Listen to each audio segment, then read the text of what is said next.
Good afternoon, Bluebirds. I'm Isaac with Cece, delivering your announcements.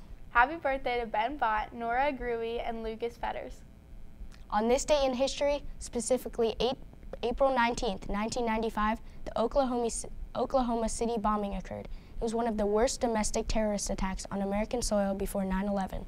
168 men, women, and children were killed in this attack on the Alfred P. Murrah building. What made this attack so horrific was that a former U.S. military man did this, and the pictures of children injured truly captured the hearts and attention of many Americans. On April 19, 1995, a tragic terrorist attack took place known as the Oklahoma City bombing. This event was carried out by ex-American veteran Timmy McVeigh and his accomplice Terry Nicholas. They rented out a Ryder truck and placed a deadly explosive in front of the Alfred P. Murphy Federal Building in downtown Oklahoma. This bomb was made out of agriculture fertilizer, diesel fuel, and several other chemicals. The explosive went off exactly at 9:02 a.m., causing 168 people, including 19 children, to die, and even injured more than 680 civilians.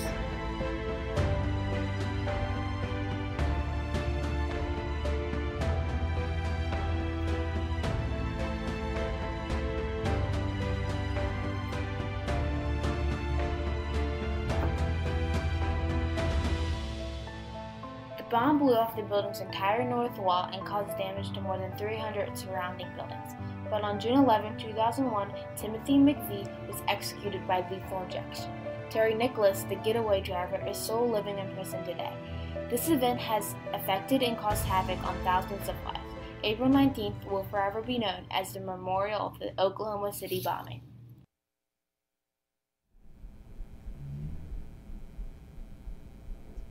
Take a moment today to remember the victims and families of this tragedy that occurred 23 years ago today. Tonight at 6 p.m., students and families in our community will be coming together for the first ever Taste of Moyer. This event will be an international celebration of language, culture, music, art, food, and fun. The HMS World Language Club will be there representing a variety of cultures. If you ordered a t-shirt to help support Hurricane Maria relief efforts in Puerto Rico, you may pick them up at this event. The Taste of Moyer is a free event and everyone is welcome. Hope to see you there. On Thursday, April 19th is Taste of Moyer. Taste of Moyer will highlight cultures throughout our community. Children will get a passport and get it stamped as they visit each table. Each table will contain foods, coloring pages, language learning, and decorations. Some tables include China, Hong Kong, the Democratic Republic of the Congo, Uganda, Ethiopia, Israel, Lebanon, Greece, Ireland, United Kingdom, Sri Lanka, India, Germany, Turkey, Central Asia, Guatemala, Venezuela, France, Poland, Japan, Thailand, Philippines, Ecuador, Mexico, Puerto Rico, Ghana, Cuba, and Russia. At Taste of Moyer, you can pick up your Puerto Rico shirts that will help people in Puerto Rico suffering the aftermath of Hurricane Maria. Here at HMS, we have our very own student from Puerto Rico who fled from Hurricane Maria. So what was it like without being without power really supplies? It was hard because we couldn't do much things we used to do when we had light, and we had to look for food, water, and some supplies, and light, candles, and all this stuff. Yeah. How do you think the relief effort, like with America and the military and all that, has helped you, if at all? They helped me with food, water, and supplies, and the military and FEMA. Yeah. And all this stuff. Did you know anything about any other people besides the U.S. military, or is it just mainly military? I think it was mainly military and the church, also the church. Yeah. Do you know what your school did to this? Was it shut down? What happened? It was completely shut down for 3 or 4 months. Do you have a message for your fellow students or teachers? They could help buying new t-shirts for the donation of Puerto Rico. Hurricane Maria truly was horrible, but the money from the shirts have made at least some difference. And remember, go to Moyer from 6:30 to 7:30 on April 19th for a fun time surrounded by all kinds of cultures.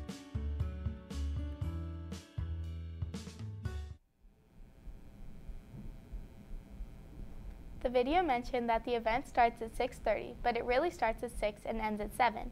This is still an hour-long event, but the starting time is 6 o'clock. Now, for the fourth clue in our calendar clue trivia contest. Today's clue is this. Today's clue is, this location has 2 official languages, English and Chamorro. Yesterday's clue was, I am a strategic army base for the United States in the Pacific. Tuesday's clue was, during World War II, I was under the occupation of Japan for 31 months. The clue for Monday was, I'm located in the region of Micronesia.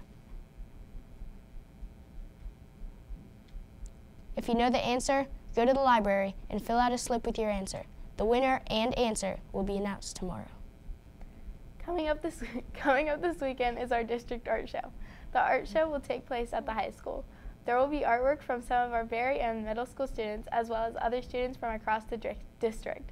So if you have some free time, drop by the high school and check out some of the artwork.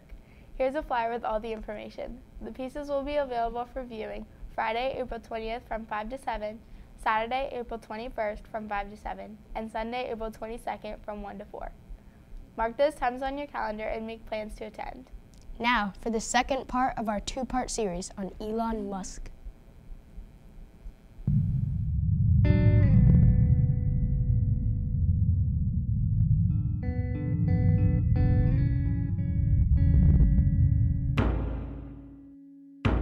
In 1995, Elon and his brother started an online software company called Zip2. This company was invested in by a small group of angel investors. Eventually, it grew. It grew so much that Musk was able to gain contacts with the New York Times and Chicago Tribune. In March 1999, Musk co-founded X.com, an online financial service and email payment company, with $110 million from the sale of Zip2. 1 year later, the company merged with Confinity, which had a money transfer service called PayPal. The merged company focused on the PayPal service and was renamed PayPal in 2001. Musk was ousted in October 2000 from his role as CEO due to disagreements with other company leadership, notably over his desire to move PayPal's Linux-based infrastructure to Microsoft Windows. In early 2001, Elon came up with a plan, a conceptual colonization plan for Mars called Mars Oasis. He then met with Russian officials to buy a lightly used intercontinental ballistic missile. They wanted too much for the missile, and Musk stormed out of the meeting outraged. On his flight back to America, Musk realized something.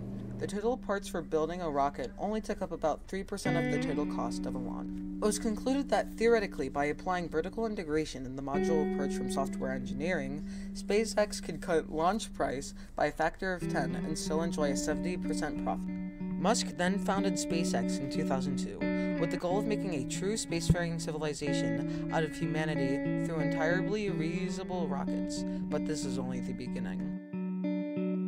In the years to come, and hundreds of millions of dollars under his belt, Musk started the development of Falcon 1 and the Falcon 9 rockets, with 1 and 9 engines respectively, and the Dragon multi-purpose capsule, and in 2006 earned a contract with NASA to develop and test the Falcon 9, in order to carry cargo and other supplies up to the International Space Station. On May 22, 2015, SpaceX successfully landed their Falcon 9 rocket onto their autonomous spaceport drone. This was the first time in history such a feat had been achieved by an orbital rocket, and is a massive step towards rocket reusability and lowering the cost of access to space. Over the next 2 years, SpaceX would have over 25 successful launches and landings of the Falcon 9. On February 6, 2018, SpaceX successfully launched Falcon Heavy, the most powerful rocket in operation as of 2018. The inaugural mission carried Elon's personal Tesla Roadster with a dummy named Starman in honor of David Bowie. This is a huge step for his plan of making humans interplanetary, but why is this so important? Well, Elon said it best. An asteroid or a supervolcano could destroy us, and we face risks the dinosaurs never saw. An engineered virus, an inadvertent creation of a micro-black hole, catastrophic global warming, or as yet unknown technology could spell the end of us. Humankind evolved over millions of years, but in the last 60 years, atomic weaponry created the potential to extinguish ourselves. Sooner or later, we must expand life beyond this green and blue ball, or go extinct.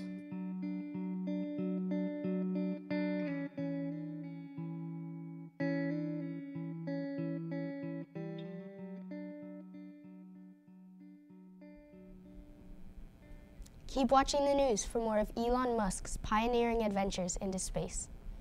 For lunch today, we are having bacon cheeseburgers, snack pretzels, and vegetable blend. The alternate is a chicken patty sandwich. For lunch tomorrow, we'll be having shrimp poppers, macaroni and cheese, and steamed peas. The alternate is chicken nuggets. Remember, you can always fix yourself a salad or add fruit to your lunch. Have a great rest of the day, Bluebirds.